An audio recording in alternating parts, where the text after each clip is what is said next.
This will be just a short video to show you how to enter your pre-test results into the data service. So firstly, you'll need to open the data service, which means you'll have to go through Internet Explorer. Please don't use Chrome, as that won't allow you to save results and you'll have to redo them again. Followed by the Start button, then the Intranet button, and then on the right hand side there's a link over here called Data Service, which we'll need to open up. Click on that, and then hit the open button down the bottom there. It'll usually just take about 10 seconds or so to open up.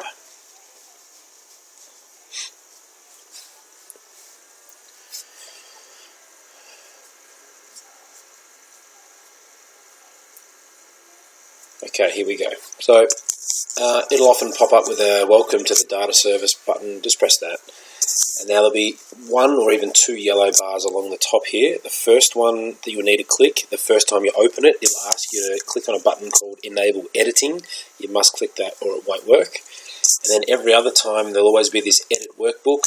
Anytime you want to enter results into the data service rather than just looking at them, you'll need to click on this Edit Workbook button.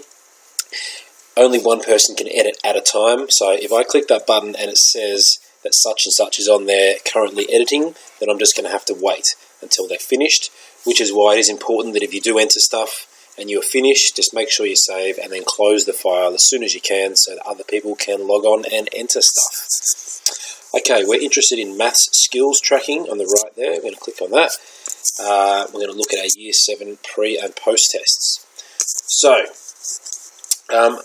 this is where our pre and post test results go in. Now our test is written to make it nice and easy so that the first skill on the pre-test is also the first skill on this table, and the second skill and the third skill and so on. The ones and zeros system we use, 1 means that they've got an answer correct and a 0 means they've got an answer incorrect.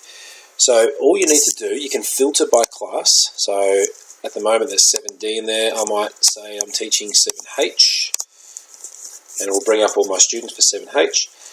All I need to do is every time they've got one correct with the pre-test in front of me, I put a 1 and then tab across, and then when they get it wrong I put a 0 and tab across, and with the test in front of you already marked, it becomes quite quick to just go 1s and 0s all along, and they'll usually get to a point where it becomes a bit hard for them. So enter them in. And there we go, and a 5 will pop up at the end because they got 5 correct. And it's as simple as that. Once you've done it a few times, it becomes really, really quick. So just be careful when you get to the end of the column, because it's a little bit slow to enter sometimes. Just let that catch up. You just don't want to type over the top of that very last column, because it's all automated. If you start typing over it, it won't work very well. So all you need to do is just enter for your students. When you're finished, just go back to the main menu, make sure you hit the save button, and to be sure that it has saved, look at this little bar down the bottom there. It'll have a little save screen uploading to SharePoint. There it is. Make sure that finishes before you close, otherwise you may not save your work. Just takes a second or two.